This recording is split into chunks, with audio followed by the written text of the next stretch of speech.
You leave my daughter alone. Go.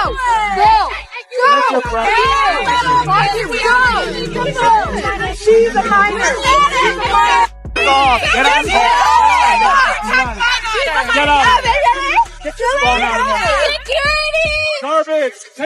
Jason, the co-owner of the Seattle Storm, now suspended and fined for antagonizing fans who were supporting WNBA player Sophie Cuningham. The fans held signs saying, "Thank you, Sophie, for speaking up for girls." The Seattle Storm co-owner left these fans in tears, attacking them for those signs. I mean, what kind of message does that send? Well, the message it sends is the message they want to send. They're not welcome at Storm games, and they're not welcome in because the WNBA. Sophie Cuningham was like, hey, men play men's sports, girls play girls sports. God forbid we actually support women and girls in sporting competitions. I know co-owner is suspended after confronting teen girls for supporting WNBA star Sophie Cuningham. Just watched a WNBA co-owner get suspended over a sign a teenage girl brought to a game, and instead of gloating, she responded in a way that's making the entire league look worse by comparison. There is a safe space and love for everybody. Biological girls, biological boys, trans women, and trans men. Everyone is welcome at my table. You can disagree and still be kind. Bravo to those girls for standing up for what they believe. You'll be hearing from me soon. Yay for gifts. Truly embarrassing of the co-owner. Unfortunately shows the type of leader she is. Rally, another pro-women's rally in support of Sophie Cuningham, like there was outside of the game in Seattle. There's actually 2 more planned now. And all I've got to say... Seattle was supposed to be a basketball game. Indiana Fever against the Seattle Storm. Nothing more complicated than that on paper. But outside Climate Pledge Arena, before the ball was even tipped, a small crowd had already formed. Some of them backing Sophie Cuningham directly. Some of them tied to a Washington ballot measure about fairness in girls' athletics that's been gaining steam across the state. It was about Cunningham and about a policy fight that had already been building for weeks before this game ever happened.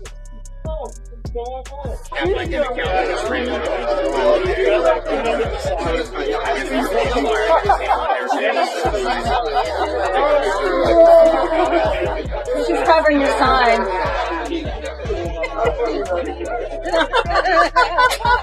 In the first place, a little over a week earlier, Cunningham sat down for an ESPN feature and got asked directly about protecting girls in sports.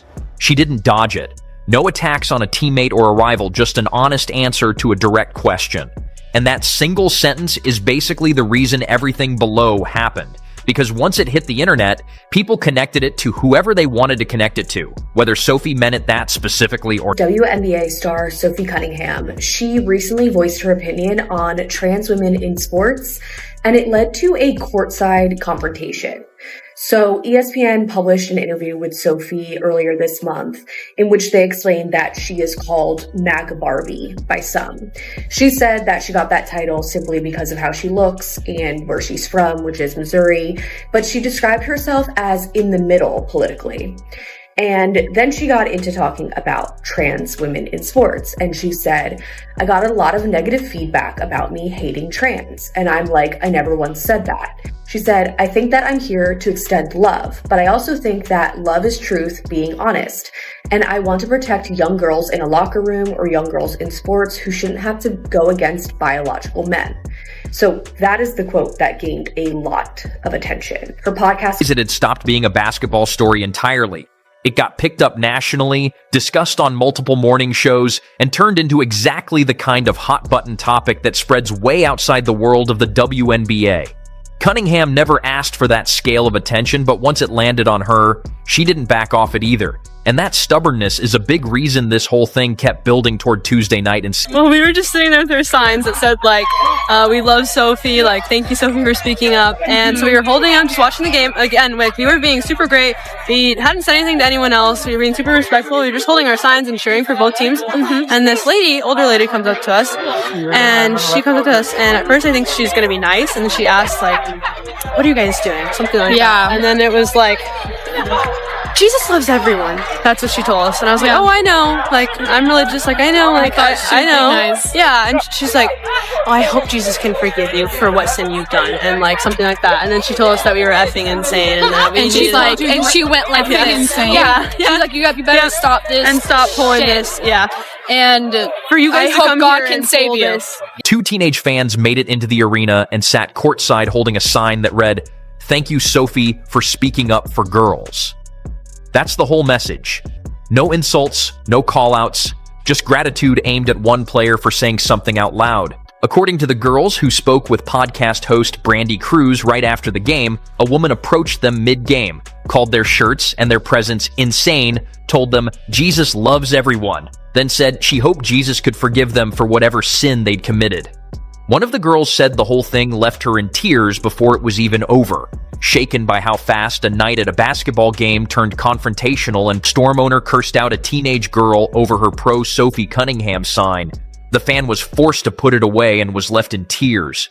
The fan with an anti-Sophie sign that read, "No hate in the United States," was allowed to keep theirs up. Confronting two teenagers was identified as Celeste Keaton, a minority owner of the Seattle Storm.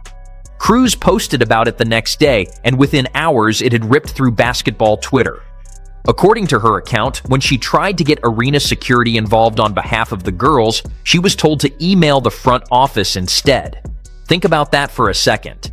A grown adult, someone who owns a stake in a professional franchise, cursed at teenagers over a thank you sign, and the response from the building in that exact moment was basically, "Put it in writing and we'll get back to you." Question really is, what is it about you crazy-ass lesbian WNBA people that you hate kids? I mean, yesterday, the co-owner of whatever that team is called, the Seattle Storm, goes off, makes some little kids cry. Why? Because they're wearing a Sophie Cuningham jersey. So now we've got angry, big fat white lesbian women that have lost their minds, not only on Caitlin Clark, Sophie Cuningham, but on children. You know, you liberals, you love the mutilation of children. You want the mutilation of children. And now you just want to crush kids who are supporting, well, somebody that supported them in Sophie Cuningham. Matters more than it might seem at first. It's not just that Keaton allegedly said something out of line, it's that when a fan tried to escalate it through the proper channel, right there, in real time, nothing happened. No apology on the spot, no de-escalation from staff, just a redirect to email. As if two crying teenagers being cursed at courtside was a customer service matter to be handled later, rather than something that needed addressing immediately. Breaking news, Storm co-owner Celeste Keaton was fined and suspended from attending the next 5 home games of the Seattle Storm following the incident with Fever fans last night, in which she made a comment about one of their players' supporters. That came directly from the league. So that's the latest on this developing story. So the WNBA had seen enough backlash that it had to act. The league fined Keaton an undisclosed amount and suspended her from attending the Storm's next 5 home games. That's a real consequence. No argument there. But notice the timeline. The incident happened Tuesday night. Video and testimony from the girls went public Wednesday. The Storm's own statement didn't name Keaton at all, and it took the league until Thursday to actually confirm a punishment. For a story that blew up this fast nationally, that's not exactly lightning speed from a league that usually moves quick when it wants a headline to Sophie Cuningham, Caitlin Clark fan. I don't think that's enough. She needs to get in front of a damn microphone and podium and camera and apologize to those young girls that she made cry for no reason.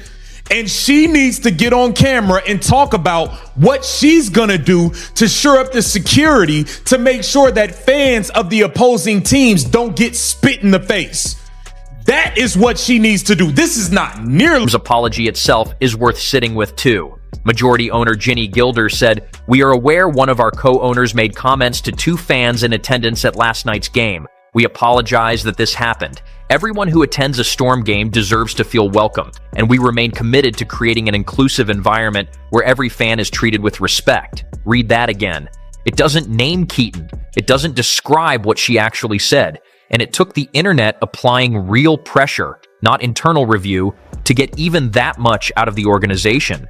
If Brandy Cruz hadn't posted what those girls told her, there's a fair chance this entire story never sees daylight, and Keaton keeps sitting courtside without a single consequence attached to her name. Sophie Cuningham separates herself from basically everyone else who's ever been dropped into a moment like this. She didn't come out swinging. She didn't demand anyone get fired. She posted on X, "I truly believe there is a safe space and love for everybody. Biological girls, biological boys, trans women, and trans men. Everyone is welcome at my table. You can disagree and still be kind." Then she added, "Bravo to those girls for standing up for what they believe. You'll be hearing from me soon. Yay for gifts." Truly embarrassing of the co-owner. Unfortunately shows the type of leader she is. She's extending an olive branch to literally everyone on every side of the debate, while still making it clear she thinks what happened to those girls was wrong, and that it reflects badly on the person who did it. And then she goes a step further and promises to actually reach out to the two teenagers with gifts, turning an ugly night into something personal and kind on her end. That's not a small gesture. That's someone using her own platform to make sure two kids who got humiliated in public walk away from this feeling supported instead of forgotten once the news cycle moves on. Women, biological women, belong in women's sports, not men who call themselves women. It's very, very simple. And then she doubled down. And what happened?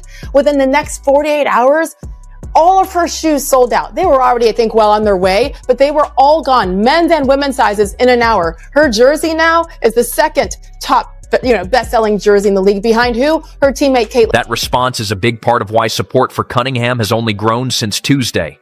Sage Steele publicly backed the two girls who were confronted, adding her voice to a growing list of media figures pointing out how badly this reflects on Storm ownership. When you combine that with the White House press secretary previously commenting that Cuningham was standing on the right side of an issue most Americans already agree with, you start to see just how far outside basketball this has traveled. This isn't a small internet squabble anymore. It's become a genuinely national conversation, and Sophie hasn't had to raise her voice once to keep it going, because her calm, gracious response is doing more damage to the other side than any angry post ever could have managed. She stayed exactly as direct as she was in that original ESPN interview, repeated her position without softening it, and still found room to say kind things about people who disagree with her. That combination is rare, and it's exactly why even people who don't fully agree with her stance on the underlying issue have found themselves respecting how she's carried herself through. But they did it anyway. Why? Because they witnessed somebody like Sophie Cuningham have the courage to stand tall for truth and science and facts. I want us to remember the irony of this video right now, and of certainly Celeste Keaton coming up and dropping F-bombs. Now think about the double standard sitting in plain sight here. Storm center Stephanie Dolson wore a shirt reading "Trans rights are human rights" to that same game, and nobody stopped her at the door. Nobody said a word about it publicly. That's completely her right, nobody's arguing otherwise, and nobody should be telling her what to wear walking into her own arena.